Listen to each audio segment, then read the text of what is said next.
This is your day-to-day BYU Sports play-by-play. I'm Spencer Linton alongside Jarom. Jordan. Joining us now is a return member of BYU Sports Nation in some capacity. He was on the pregame show, and now he's making his BYUSN daily debut. He is John Kurtz, Open for Business Big 12 newsletter chief extraordinaire. John, welcome back to BYU Sports Nation. Hey, it's great to see you guys. I appreciate you having me. Okay, let's just start first things first with, yes, I am wearing a Go Wildcats t-shirt. Yeah, John. yeah. Okay. Give it up for Kentucky. Not Kentucky. Oh. Had to go the royal blue for BYU, but obviously in support of the Kansas State Wildcats and the Arizona Wildcats to get BYU into a Big 12 championship game. How do you see this weekend playing out, John? Man, I like that. I was wondering that when I saw the shirt. I was like, these guys are pretty sharp, man. Boy, it's hard to think that it's not going to be more chaos, right? After we just had a bunch of chaos last week and really the last couple weeks ever since Kansas caught this heater. And where they're at right now, my hope is, certainly for the Big 12's sake, and I know we're going to talk more about that with where things stand in the playoff rankings and all that it does calm down and that the favorites are going to be pretty locked in. I mean, the difference here is obviously like BYU is playing a team that is capable enough, but certainly not what you saw last week in Arizona State. Same story for Colorado. Oklahoma State maybe has a bit of a spark with a new quarterback last week and Ollie Gordon getting going again, but I don't think that he's going to have a Devin Neal type of day.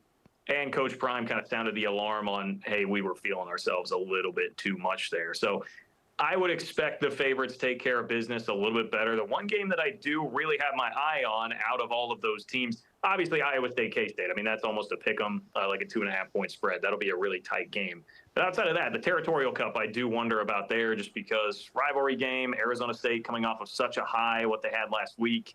I think that game could be really tight, but I'm kind of expecting Colorado and BYU to take care of business fairly easily. Let's go Wildcats! Okay, Yeah. So we'll just be sprinkling that throughout the program, I think, today.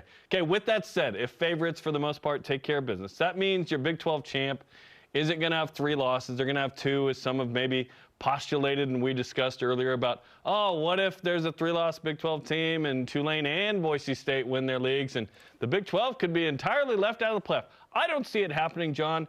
What's the likelihood that this could happen?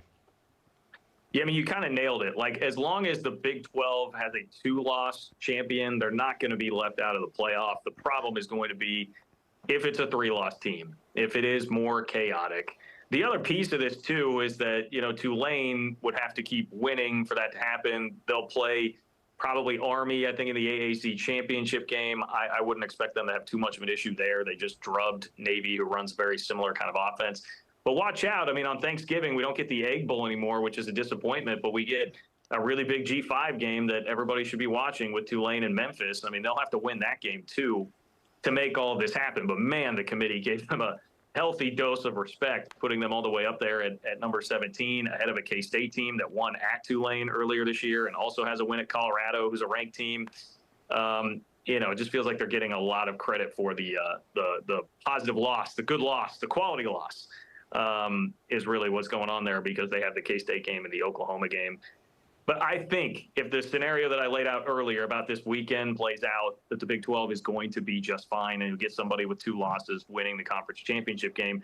But there's still an issue there, which is that you need Boise to lose or else. I mean, right now, looks like it's going to be virtually impossible for a Big 12 team to jump up like 5 spots to get in front of Boise if they just keep winning. And that's another schedule that if you go through and look at it and judge the actual wins, I just don't think it stacks up. The strength of schedule certainly does not stack up. You look at BYU's like 39 in strength of schedule, 81 right now for Boise.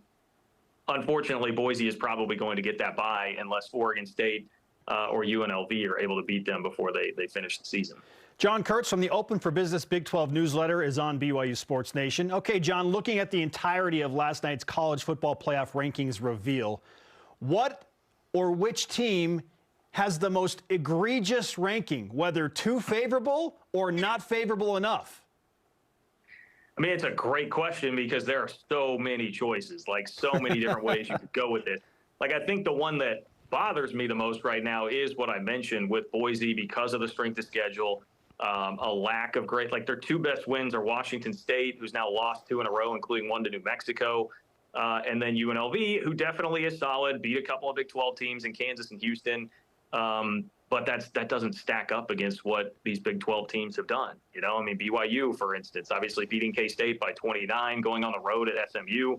It just doesn't come close. You know, I get it. I don't want to come down too hard on the G5 schools, and I understand their plight, and that really shouldn't be the enemy here. I mean, the enemy is the SEC and the Big Ten and the whole power structure of football, but it just doesn't make any sense when you hold that up in the light against all these other Big 12 resumes that are 5+ spots down below Boise State. But like overall, the one that's really gotten me the entire year up at the top is Texas at 3. I mean, Texas has not beaten a current ranked team right now. If they lose to Texas A&M this week, like frankly, I think Texas's resume would not be of a college football playoff team.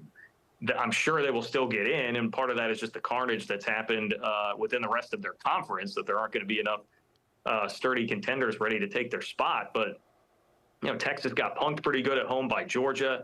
Wins like the Oklahoma and Michigan games that they had earlier in the year, those are not really holding up as anything impressive right now. They got a very light SEC schedule in year one in the conference, and it feels like they're just getting by on reputation, brand value, and I guess the fact that they were in the playoff last year. Yeah, amen. If you did blind resume with Texas, Penn State, Miami, others, you'd be like, I don't know. What team is that? Oh, look at those logos. Crazy. Chris Kleiman of Kansas State said this week that the Big 12 is being punished because they played 9 conference games as opposed to like the SEC, who had 8. You're getting another non-conference win. Does it feel like too strong a reaction to be like, hey, we should make this change immediately if we're all bought in to get to the playoff as a league?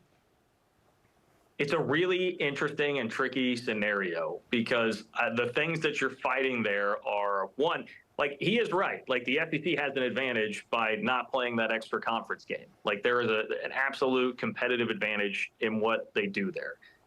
The problem that the Big 12 faces is that in trying to squeeze every single penny out of every couch cushion that you can right now to keep up with the Joneses as much as you can in college football, you need as much juice as possible for that schedule for the TV broadcast partners to be able to put as many good games on TV as possible. And like obviously the SEC and Big Ten are trying to do that too, but it's not quite as paramount because they already have such a big advantage. I mean, we've already seen all the different roads that Brett Yormark is exploring, whether it's private equity, whether it's, naming the conference the All-State 12, like all of those different things are in an effort to bridge the gap as much as possible and bring in money. So if your TV partners are going to be upset, if it's going to lead to less money for everybody, then you'll have coaches eventually in a revenue sharing era being like, all right, well, why do I have less money now to pay my roster?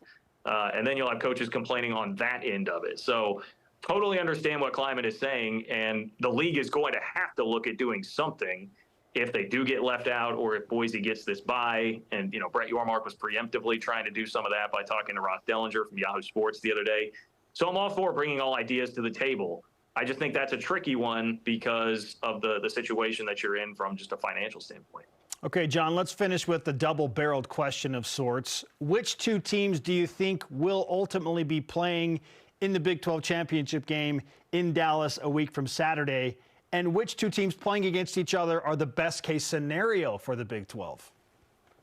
Oh, boy, best-case scenario. I'm trying to think about that. I really just think best-case scenario, it's hard to say that Colorado is not a part of that just because of the eyeballs.